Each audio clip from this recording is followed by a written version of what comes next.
Hello chess fans, this is Rick from Chess to Impress. I made a few videos on Pragnananda Rameshbabu, the Indian boy who is on course to break Sergei Karyakin's record of becoming the youngest Grandmaster of all time. But we have a new number 2. His name is Nodirbek Abdusattorov. He is from Uzbekistan. You see his picture there at the bottom. And he became the second youngest Grandmaster in history in a tournament in St Petersburg in Russia at the end of October 2017.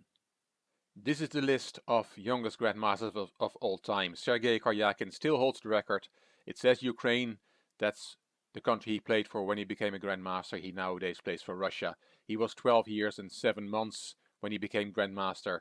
Abdusattorov is now in second place with 13 years, 1 month and 11 days. Nagy from India is third, and Magnus Carlsen is off the podium. He's now fourth youngest. And you can see 2 players from China, Wei Yi and Bu Zhangji, Samuel Sevian from the USA, Richard Rapport from Hungary, Rajabov from Azerbaijan, and Ponomaryov from Ukraine. Those are the 10 youngest grandmasters in history, and we have to see if Pragnananda Rameshbabu will become number 1 or if he will make it somewhere else in the top 10.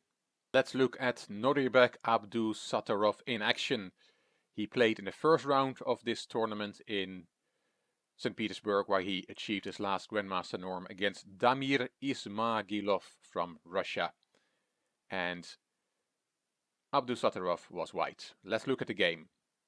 e4, c5, knight f3, knight c6, d4, c takes, knight f6, knight c3, and e6 were indeed Taimanov variation of the Sicilian, named after the great Russian grandmaster and concert pianist Mark Taimanov, who unfortunately for him is mostly famous for having been beaten 6-0 by Bobby Fischer in the candidates match in 1971. But he was a very strong grandmaster, and this variation is named after him. Knight db5 is the main line, bishop b4, a3, kicking the bishop, bishop takes, knight takes, and d5. Black has given up the bishop pair, but in return has this d7, d5 thrust in the center. Abdusattorov took, Ismagilov took back, now as an isolated d-pawn, bishop d3, both players castled, and d4. We're still in a line that has been played many times before. Here knight e4 is a playable move, but Abdusattorov decides on knight e2. Bishop g4, pinning the knight, bishop g5, and queen d6. Different moves have been tried here. For example, Kasparov played in a game in 2001 rook e1 here, but Abdusattorov decides on f3. Bishop back to h5, queen d2, and bishop g6. Black is improving the bishop, who was biting on granite on h5. Abdusattorov played rook a d1, rook a d8, and bishop h4, with the idea of going to harass the queen with bishop g3. Rook d7 from Ismagilov, an odd looking move. Putting a rook on an open file with rook fe8 looks a lot more logical.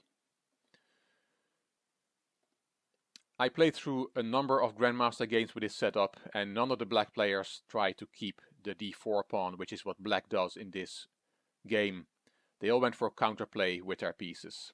But black decides to sit on the d4 pawn. It's being attacked many times by white, and he's trying to protect it as well as he can to not lose it, but that's the wrong strategy.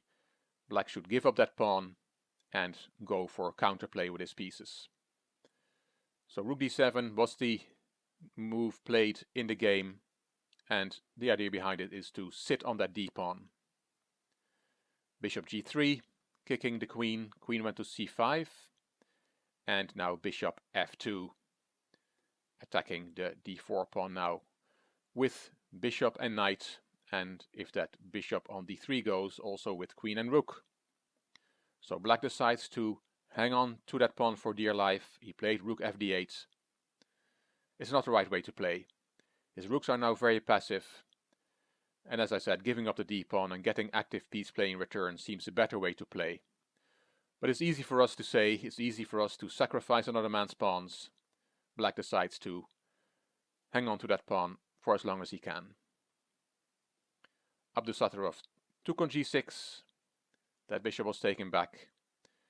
Now the pawn on d4 is attacked 4 times and defended 4 times. And here Abdusattorov attacks it a 5th time with c3. Here black played d takes c3. It doesn't work. Black had to resign himself to the fact that he was going to lose the pawn. Both queens are hanging now. It's getting very tactical. But d takes c3 is not a good move. And Abdusattorov finds the refutation. He took on d7. And here black had planned queen e5. And he thought that might help him, saving the queen and counter-attacking the knight. Looks okay, but it doesn't work out. The engine says that black's best bet would have been to take on f2 and gives this variation: king takes, rook takes the queen back, rook takes, knight takes, and knight takes c3. But that leaves black with an exchange down, so that was not an option. This is a lost position.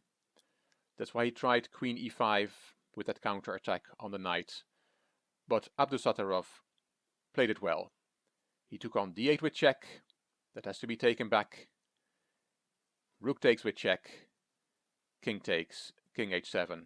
And then knight takes c3, giving white 2 rooks and a bishop for the queen, which is more than enough material. Knight h5 from black. Queen and knight are a lethal combination in attacking the king, but white's king is very safe and has a lot of defenders around him. So the attacking potential from queen and knight is not that strong here. Rook e1 from Abdusattorov. Queen went to a5. Rook d5, harassing the queen again. Queen c7. g3.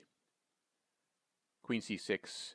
And king g2. White does not hurry. He calmly consolidates his position. And it's one of Abdusattorov's trademarks of his game.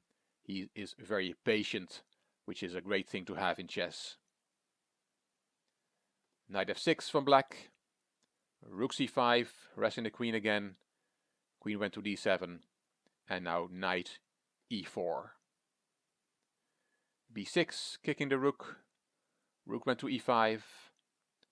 Knight d5 from black. Rook d1, pinning the knight. But now Ismailov must have had a rush of blood. He thought he had a tactical shot with knight f4 check. It seems to work, because it's check, and the rook on d1 is unprotected. But the young Grandmaster to be had looked further. He took that knight, and yes, he lost his rook, but now the black king is in a mating net. Knight g5 check. You cannot go back with the king because of rook e8 checkmate. So after knight g5 check, the king went to h6, but rook e8 comes anyway, and there's nothing to be done against rook e8 to h8 checkmate. In this game, Abdusattorov had a rating of 24.98, his opponent only of 20.58, so he was a strong amateur, and it's interesting to see how easily Abdusattorov won this game. Quite instructive to see that sometimes it's not good to sit on a pawn. In this case, black should have given up his pawn on d4 and look for counterplay with his pieces, and instructive to see how Abdusattorov refuted black's strategy of sitting on that pawn. He made it look easy, We'll hear a lot more from Nodirbek Abdusattorov, and he is now the second youngest Grandmaster in history. I mentioned Pragnananda Rameshbabu, who is still trying to become the youngest Grandmaster in history. I made a few videos on him, which I will link in this video and also in the description box. Hope you enjoyed this video. If you did, please give it a thumbs up. Please subscribe to the Chess to Impress channel. Please leave a comment, and if you liked the video, it would be great if you could share it on social media. You also may want to check out my Chess to Progress channel. The link is in the description box. This is Rick from Chess to Impress. Thank you for watching.